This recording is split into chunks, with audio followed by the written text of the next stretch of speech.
Los aceros inoxidables dúplex. Vamos a hablar un poquito de ellos, cómo se componen, algunas características que podemos encontrar en su microestructura y algunos tips de preparación metalográfica si es que alguien de los que estamos aquí presentes pues trabaja en este tipo de materiales. Entonces, pues ya saben, mi nombre es Araceli, me da mucho gusto que nos acompañen una vez más en la cápsula del día de hoy. Entonces, vamos a iniciar primero definiendo lo que es un acero dúplex. También se le conoce por las siglas en inglés DSS, que es Duplex Stainless Steel. Y en este caso, el acero dúplex lo podríamos definir como un material cuya estructura cuenta con una matriz y se compone de dos fases. Dúplex es debido a la matriz dual que tiene y que se busca que siempre sea un balance 50-50. En este caso, lo que nosotros vamos a encontrar en un acero dúplex es una mezcla de fase austenita y ferrita delta. Gracias a la composición química que más adelante vamos a ver, es que se logra estabilizar estas fases y entonces nos da propiedades óptimas para ciertas aplicaciones. Y también, pues, dado que está ligada a la microestructura, a las propiedades que va a tener en su desempeño, entonces tenemos que, como son inoxidables, tienen una buena resistencia a la corrosión, pero son todavía un poquito más plus, digamos, tienen un plus que a lo mejor los que conocemos como grado austenítico o grado ferrítico. Esto les recalco de acuerdo a la aplicación para las cuales vayan destinados. Y aparte, las propiedades físicas se combinan de estas dos fases que contienen la matriz. Entonces, eso nos da una mezcla de resistencia a la tensión, de resistencia a la corrosión, específicamente a lo mejor corrosión por picaduras, corrosión por agrietamiento, corrosión intergranular, y eso se va viendo por la estructura que poseen, siempre y cuando también evitemos ciertas fases o precipitaciones de intermetálicos, que también vamos a ver más adelante, y que no estén presentes porque nos pueden perjudicar en la aplicación del material. Entonces, definiéndolo, es un acero, es un material que se compone de dos fases en la matriz, que son fase austenita y fase ferrita delta. Y en conjunto, pues, logra una mezcla de las propiedades de estas dos fases. Se clasifican en 4 grupos, así a grandes rasgos, que son los de baja aleación, por llamarlos así, ¿no? Sabemos que tienen cantidades importantes de elementos aliantes principales que los hacen inoxidables, como ya conocemos el cromo, el molibdeno, el níquel, entre otros. Tenemos los estándar, que son los que tienen una composición, digamos, lo que nos dicta cierta norma o lo que dicta cierto lineamiento. Tenemos los super dúplex, que tienen adiciones de ciertos elementos en cantidades mayores para darles igual mayor propiedad de mayor desempeño en cierta propiedad, puede ser de corrosión, puede ser propiedades mecánicas, etcétera. Y tenemos los hiperdúplex, que igual a los super tienen todavía un poquito más de adición de ciertos elementos que favorecen a las propiedades, pero también ahí vamos a ver un poquito de buscar un balance entre la composición que necesitamos y también lo propensos que pueden ser a formar ciertas fases en ciertas condiciones de temperatura, de presión, de ambientes salinos, ambientes corrosivos, etc. Entonces, como primer punto, tenemos la composición química, que es pues, muy importante, porque de aquí parte lo que vamos a tener más adelante, ¿no? El balance en las composiciones, el cuidado en las proporciones que deben de tener estos aceros, que son muy especiales, juega un papel muy importante para tener la microestructura deseada y por ende las propiedades que nosotros necesitamos. Entonces, como primer elemento aliante, sabemos que es base fierro, que tiene por ahí también adición de carbono, y los principales elementos aliantes, en este caso va a ser el cromo, el molibdeno, el níquel y el nitrógeno. El nitrógeno son los principales 4 elementos aliantes que vamos a encontrar y que debemos de cuidar en un acero dúplex. Entonces, vamos a ir viendo uno por uno qué nos va a dar, qué nos va a favorecer. El cromo, en primera instancia, pues le otorga resistencia a la corrosión. En este caso, sabemos que el cromo es uno de los elementos que hacen inoxidable a los aceros inoxidables. Y entonces en el acero dúplex vamos a encontrar que necesita un mínimo de 20% de contenido en cromo. Entonces vemos que aquí ya es una proporción mayor, a lo mejor a lo que veamos en un grado austenítico.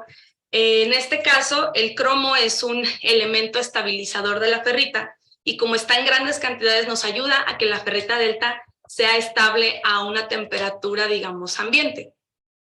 Pero también la otra cara de la moneda es que es un formador de fases intermetálicas. Entonces ahí sí nos juega un poquito ahí de en contra, pero cuidando las proporciones y las condiciones de desempeño del material, se puede prevenir y se puede aprovechar cierta presencia de estos intermetálicos. El molibdeno también es un elemento característico de los aceros inoxidables. En este caso, el molibdeno también le otorga resistencia a la corrosión, por picaduras específicamente. Y también es un formador o es un estabilizador de la ferrita. Su contenido mínimo en este tipo de aceros es del 4%, aunque hay, por ejemplo, aceros super duplex o hiperduplex que pueden presentar un poquito más del 4%, estamos hablando cantidades no al doble, pero sí un poquito más arriba, y que también pues en su aplicación les ayudan, ¿no? Un montón. Pero también es formador de intermetálicos, entonces hay que tener cuidado con él. El níquel en este caso es un elemento gamágeno. ¿Qué quiere decir esto? Que nos ayuda a estabilizar la austenita. Dado que ya tenemos elementos estabilizadores de ferrita, lo que nos hace falta también es un estabilizador o un gamágeno, un estabilizador de la austenita, para que exista ese balance. Aquí los contenidos van de 1.5 al 7%, y, por ejemplo, a comparación de los aceros austeníticos, tendríamos que agregar un poco más de este elemento para favorecer la formación de solamente austenita, que son los grados 300, 304, 316, 316L, etc. En este caso, el níquel nos ayuda a mejorar la tenacidad y entonces nos da la mezcla de estas dos fases, ¿no? Ya tenemos la ferrita, ya ahí formada, estabilizada, pero ahora necesitamos las propiedades de la austenita. Y en este caso el níquel nos ayuda a revertir o a retrasar, mejor dicho, lo que es la formación de los intermetálicos. Dado que el cromo y el molibdeno son un poco más afines a formar ese tipo de fases secundarias, el níquel nos ayuda un poquito a contrarrestar ese efecto. Y por último tenemos el nitrógeno. El nitrógeno también es en cierta medida un elemento gamágeno. Nos ayuda a mejorar la resistencia a la corrosión por picaduras y también nos ayuda a retrasar la formación de la fase secundaria sigma específicamente. Ahorita vamos a ir viendo cada una. Pero la fase sigma es una de las más presentes en diferentes, no solamente en los aceros dúplex, también principalmente en los aceros inoxidables, dado que contienen todos estos elementos característicos que estamos viendo. Y la fase sigma la podemos encontrar en aceros austeníticos de grado 304, 316, entre otros.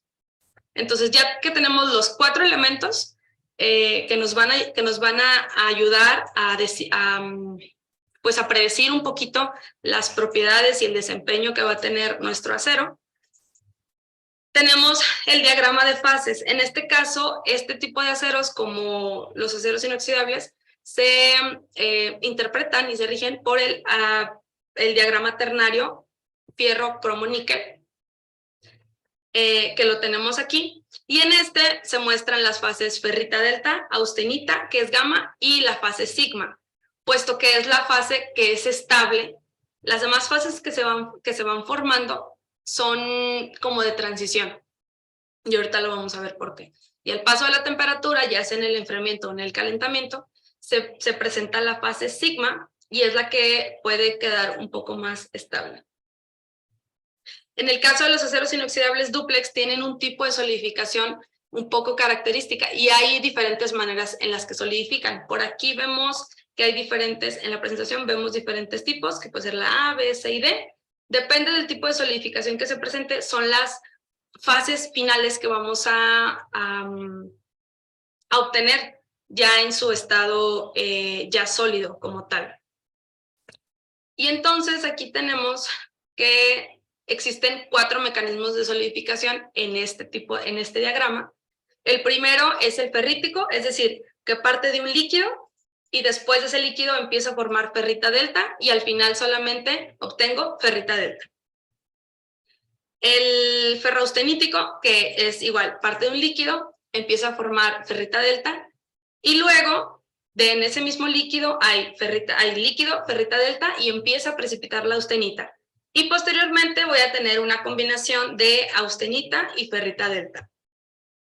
El austenoferrítico es, digamos, un poco similar al otro, solamente que aquí lo primero que empieza a presentarse es la fase gamma o la fase austenítica. Es decir, parte un líquido, luego tenemos mezcla de líquido con austenita, luego tenemos los tres componentes, que es líquido, gamma y delta, y posteriormente obtengo una mezcla igual de gamma y delta, o ferrita y austenita. Y el austenítico es el que solamente de líquido me va a transformar solamente a austenita. Entonces, si nosotros nos regresamos, bueno, aquí lo tengo en el siguiente diagrama. En este caso, el acero inoxidable dúplex se solidifica como la parte B o como el tipo B, que es el ferrítico austenítico, es decir, que primero de un líquido empieza a precipitar la ferrita delta y posteriormente va precipitando la austenita. En algunos casos, en ciertos tipos de acero, depende de la composición, como puede ser un acero dúplex estándar o puede ser un super dúplex, puede precipitar la austenita en el estado líquido, es decir, tener la combinación líquido, ferrita y austenita, o solamente, solidificar a ferrita delta, y en el estado sólido es cuando sucede la transformación de delta a austenita. Puede ser también ese tipo de transformación, que en este caso ya es un eutectoide, puesto que ya tenemos solamente sólidos, y va a transformar a austenita, de delta a austenita, se empiezan a precipitar. Esto se da por los cambios de temperatura. En este caso, como aquí lo marcamos en la parte B, que es la línea que está marcada aquí, la austenita precipita en los límites de grano de la ferrita y crece en una forma de placas o de tipo Whitman-Staten, que ahorita lo vamos a ver más adelante, y entonces esto se va hacia el interior de la ferrita delta, es decir, la austenita empieza a precipitar en los límites de grano y va creciendo dentro del grano de la ferrita. Después queda lo que vamos a ver como microestructura final, es una fase continua que vienen siendo la ferrita delta y luego pequeñas islas que son la austenita. Es lo que se va precipitando. ¿Y qué es lo que vemos aquí? Entonces, mi fase continua viene siendo lo que está en como color café, que es toda la fase continua, y toda esta parte blanca, que son como pequeños islas, pequeñas ahí flotando, si se puede decir como flotando, aunque no es literal, es la austenita que va precipitando con los cambios que va teniendo. Entonces, aquí tenemos este acero inoxidable, fue atacado fue llevado a cabo un ataque con color. ¿Para qué? Para diferenciar la ferrita de la austenita. Por ahí la norma nos maneja con el reactivo Baraja, que es con metabisulfito de potasio. Nos ayuda a colorear ciertas fases. En este caso, nos colorea la fase ferrítica y la austenita queda no la afecta, entonces queda como color blanca. Así la podemos diferenciar. También, por ejemplo, si nosotros no tuviéramos o tuviéramos otras fases presentes en el acero, en esta microestructura, también nos la colorearía de cierta tonalidad, y entonces ya podríamos nosotros diferenciar cuál es cuál y ver si hay presencia de intermetálicos, si hay carburos, si hay nitruros, etc. En este caso pues, es el ácido clorhídrico, agua y el metabisulfito de potasio. Y entonces, ya entrando más en materia de microestructuras, el acero inoxidable.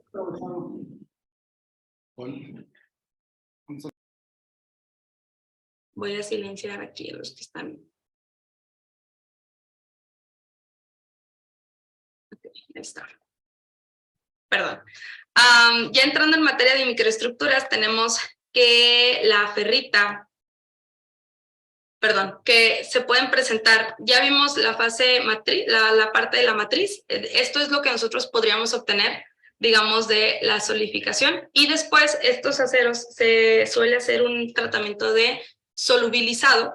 ¿Para qué? Para que lo que haya surgido durante la solidificación, que no sea, pues que no queramos que esté ahí, se hace un tratamiento de solubilizado a temperaturas entre 900 y 1050 grados centígrados aproximadamente, dependiendo igual del acero, de la composición, para, como su nombre lo dice, disolver o que solamente nos quede un balance 50-50.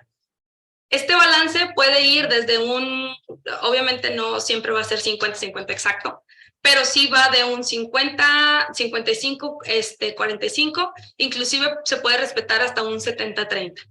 De proporción en las fases presentes, de austenita y de ferrita.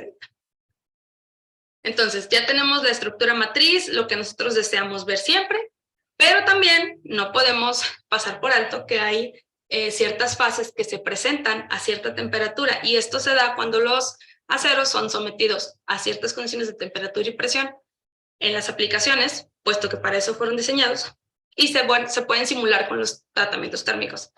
Y se puede estudiar todo ese tipo de transiciones de fase.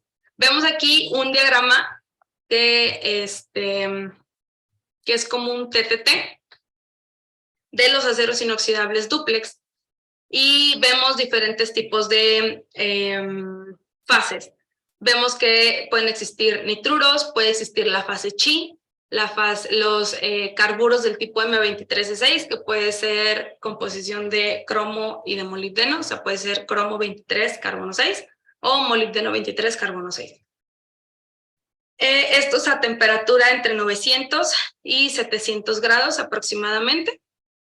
Por eso el solubilizado se lleva a cabo entre esta temperatura hacia arriba, de 900, 950 hacia arriba, aproximadamente 1050 es lo máximo que por ahí se ha encontrado que se han hecho.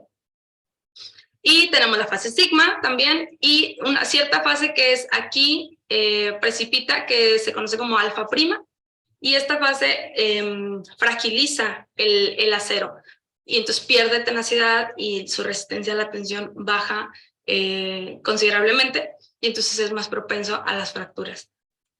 En este caso, tenemos una lista de las fases que se pueden presentar con mayor frecuencia en este tipo de aceros, que puede ser la fase sigma, que su símbolo pues es sigma en el alfabeto griego, y puede ser de composición fierro o níquel y cromo molibdeno, que si se fijan son los elementos principales aliantes del acero.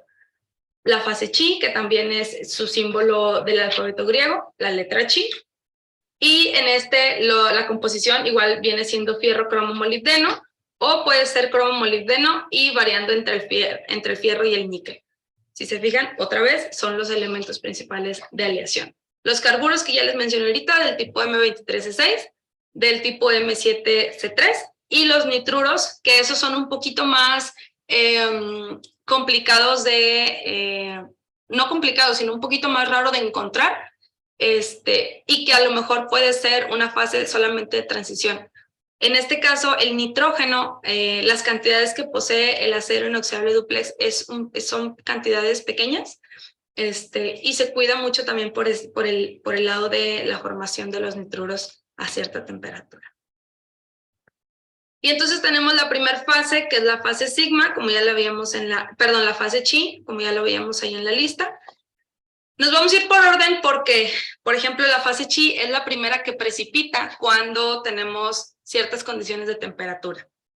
Entonces, aquí hay una representación esquemática en la cual voy a ir señalando aquí con el cursor de la computadora, tenemos la fase austenita, en este caso la fase ferrita, que es la clara, y entonces en los límites de grano es donde empieza a precipitar la fase Chi.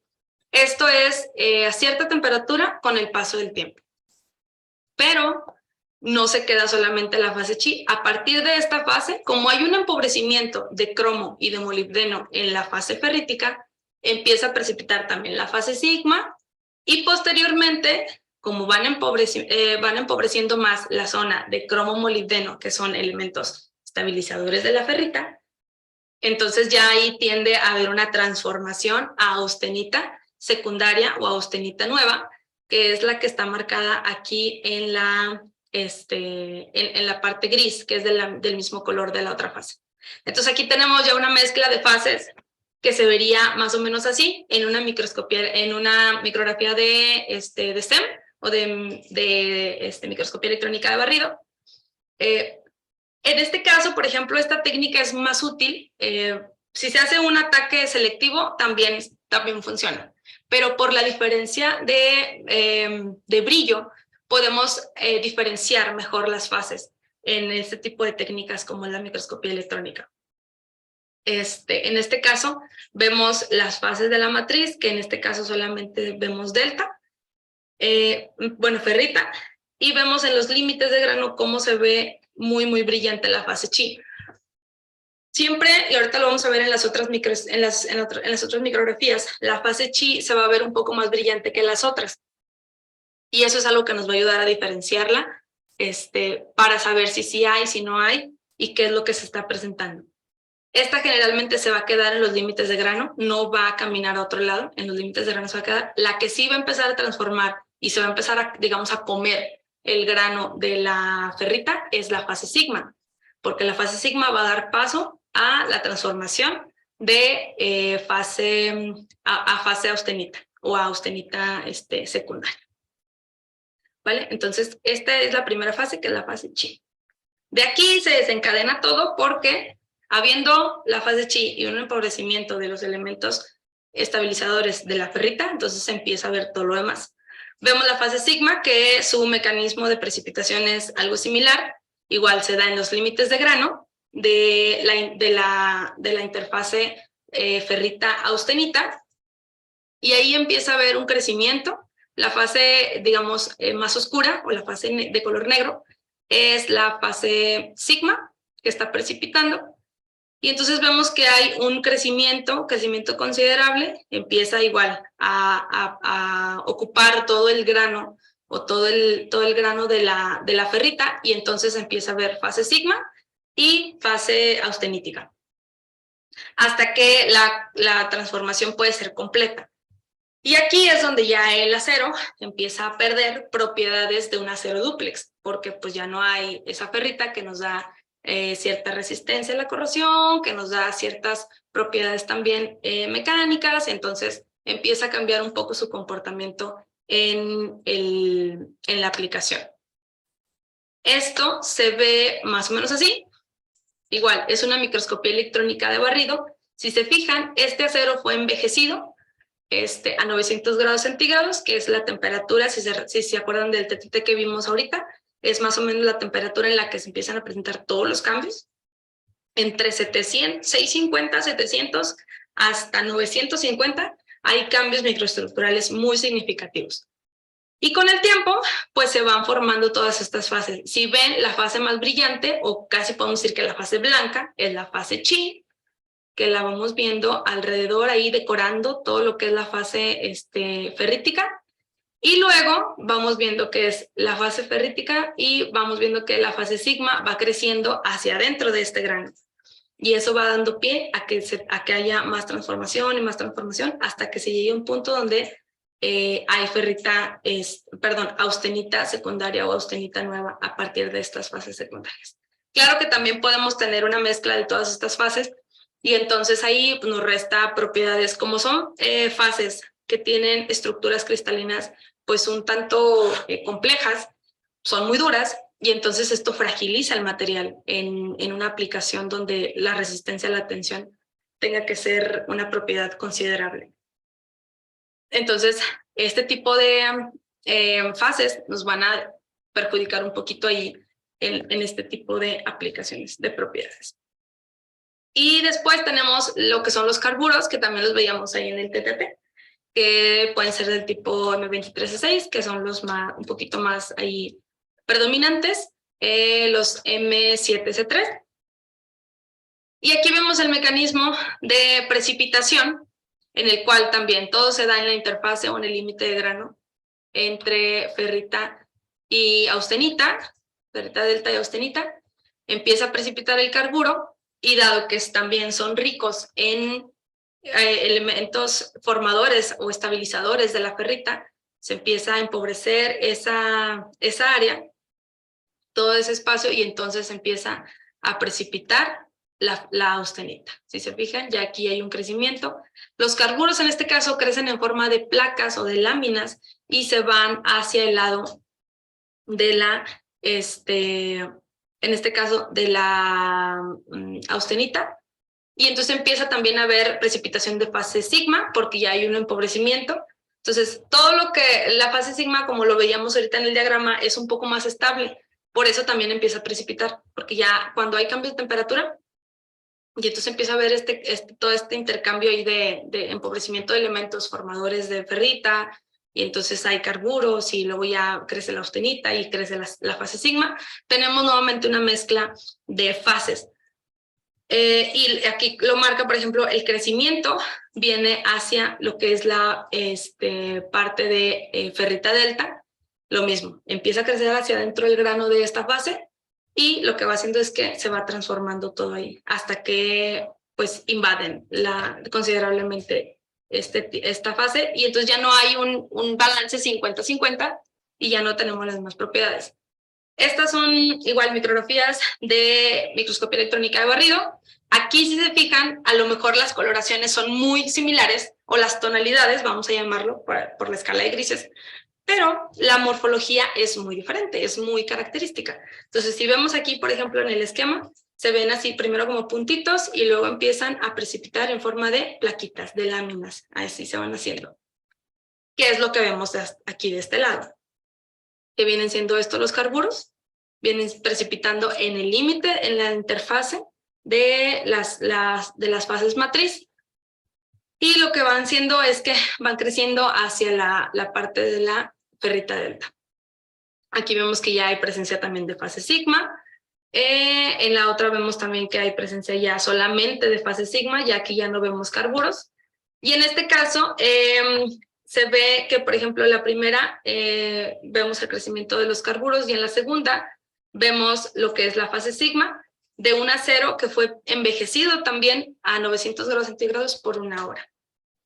Entonces, en cuestión de temperaturas y de tiempo, podemos ver cambios considerables.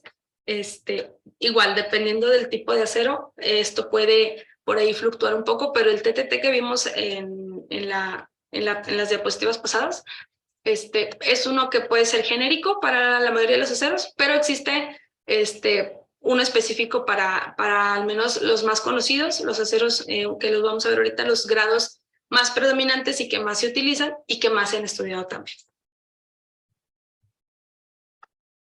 Entonces, este es el tipo de microestructuras y de fases y de intermetálicos que vamos a ver cuando hay cambios de temperatura. Sabemos que cuando sometemos un material, no solamente esto, sino la mayoría de los aceros, por ejemplo, o todos, tienen cambios al paso de la temperatura y con un tiempo determinado. En este caso nos pueden perjudicar un poco porque hay esa precipitación de fases intermetálicas. En este caso tenemos los principales grados, como ya se los mencionaba. Tenemos una lista en la cual estos aceros se clasifican y se catalogan y se designan de una manera diferente a los que ya conocemos. Puede ser por el tipo por la aleación o el código de la aleación, o también de acuerdo a la norma ASTM o la norma europea.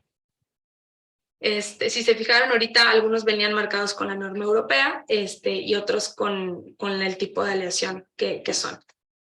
Entonces, por la clasificación que tenemos aquí, que veíamos, por ejemplo, de baja aleación, los estándar y los superduplex. Los de baja aleación, el más común que vamos a encontrar es el 2304. En este caso, su contenido de cromo es relativamente, pues, digamos, está dentro del estándar, dentro de la especificación que nos marca. Y vemos, por ejemplo, que en este caso el molibdeno su cantidad es mucho menor. Esto le resta cierta propiedad de resistencia a corrosión, pero le da otras propiedades que ahorita vamos a ver de acuerdo a las aplicaciones en las cuales son empleados. Y el último, bueno, tenemos los principales elementos salientes, que es el nitrógeno, también está en cantidades cuidadas, muy reguladas. Y el níquel en este caso está en una proporción media. Por ahí veíamos que es del 3 al 7%, lo más que puede tener un acero inoxidable dúplex. Arriba del 7% ya puede haber mayor cantidad o mayor formación de austenita y eso nos va a restar un poquito ahí del balance 50-50 que nosotros pudiéramos buscar. En la parte de los estándar, tenemos que el 2205 es uno de los también de los más estudiados, de los más empleados para las aplicaciones en ambientes corrosivos, en ambientes salinos, en ambientes donde hay mucha presencia de cloruros. Y entonces aquí vemos que el contenido de cromo es un poco menor a diferencia del 2304, pero el níquel y el molibdeno están en cantidades un poco, por lo menos el molibdeno, en cantidades considerables. Esto le otorga resistencia a corrosión por picaduras y le ayuda a los entornos en los que este acero se desempeña. Y para la parte de los superduplex, el 2507, ese también uno de los más estudiados, si se fijan, lo que lo hace súper en este caso es el contenido molibdeno, porque es un 4%, pues es un 1%, pero sabemos que aquí, al menos en este tipo de aceros, el 1% nos puede cambiar totalmente la jugada. Y entonces vemos que este tipo de aceros va cambiando mucho su comportamiento. Inclusive ciertas micrografías que vimos, algunos eran del 2205. La primera que vimos de la fase Chi era de un 2507, en el cual pues empieza a precipitar igual en los límites de grano. Y lo que hace característica también a la fase Chi es que esta es más rica en molibdeno. Entonces, por aquí se favorece un poco más en la parte de los superduplex. Y entonces, yéndonos ya a las aplicaciones, vemos que este tipo de aceros tienen mucha aplicación en la parte de todo lo que son los ambientes marinos, puesto que el agua de mar pues es muy agresiva, tiene muchísimos ahí, el ambiente es muy corrosivo. Entonces, en la industria del gas y el aceite, donde se extraen todo esto, por ejemplo, en todo lo que son los ductos subterráneos por debajo del mar, inclusive de la tierra, que también tiene todos estos iones que nos pueden afectar en el material, en que se pique, en que se corroa, que sabemos que es natural, es un proceso natural, pero los aceros inoxidables lo que hacen es retrasar un poco más este proceso para que todo circule de la manera más adecuada.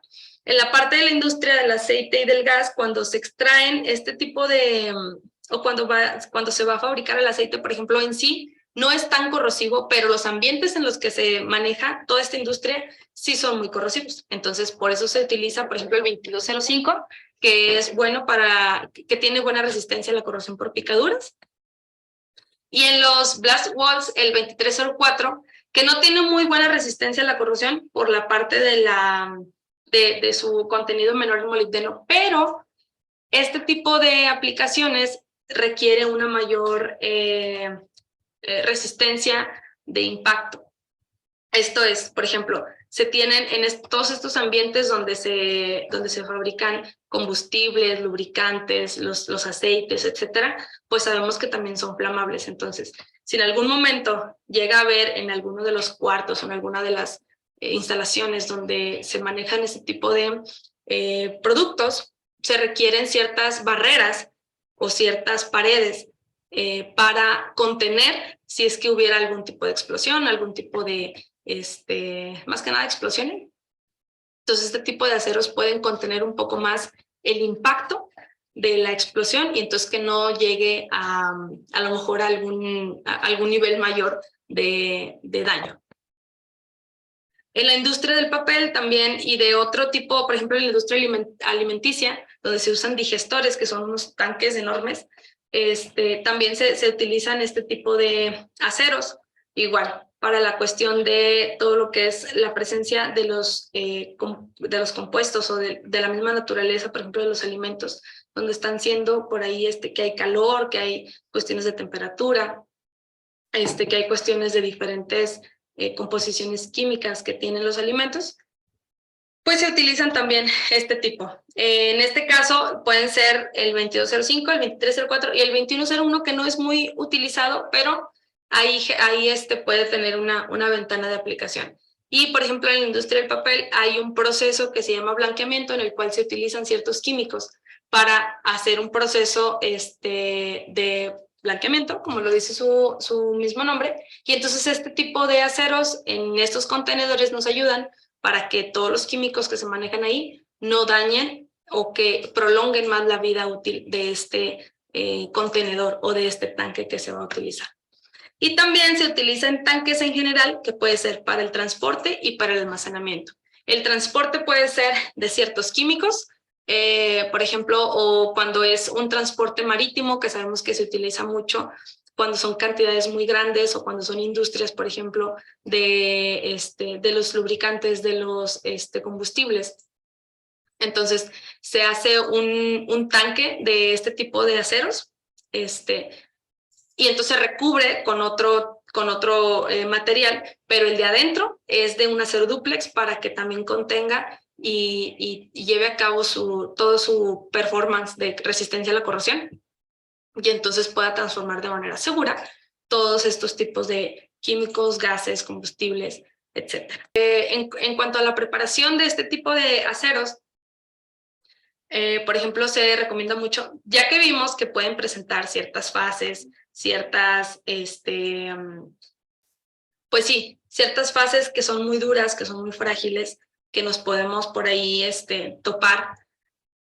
Si nosotros sabemos las condiciones a lo mejor en las que se hizo un tratamiento o que estamos buscando algo, la forma de la preparación que nos sugiere la norma puede ser con métodos que no sean tan agresivos con este tipo de materiales, como pueden ser partir de una lija y posteriormente utilizar discos de desbaste, digamos, suaves, no tan agresivos, no tan abrasivos, utilizar suspensiones de diamante, pero también llevar a cabo un pulido final, que puede ser con sílica, y un paño apropiado para este tipo de abrasivo, de la sílica coloidal. Hay el método tradicional, que también puede ser con lijas, que en este caso los pasos de desbaste final, de desbaste fino, se deben de cuidar muchísimo para preservar las fases, si es que las llegáramos nosotros a tener más o menos conocimiento de que, pues aquí puedo encontrar esto porque sé que el material fue envejecido a cierta temperatura, o yo espero encontrar esto, y los cuidados previos, pues es principalmente en los pasos de desbaste fino. Igual, si se hace por el método tradicional, que es con lijas de carburo y silicio solamente, se recomienda que haya 1 o 2 pasos de pulido. Puede ser un paso de pulido y luego el pulido final con sílica, o 2 pasos de pulido previos al final, que es de la sílica coloidal. Pero esto también depende de cómo se preste nuestra instalación de laboratorio, los recursos, y cómo vayamos viendo la evolución del material. O si ahorita no tienen dudas, pero más tarde o después, en los siguientes días, quisieran escribirnos, tienen alguna aplicación similar, está mi correo, está mi WhatsApp, y estamos a sus órdenes. Muchas gracias.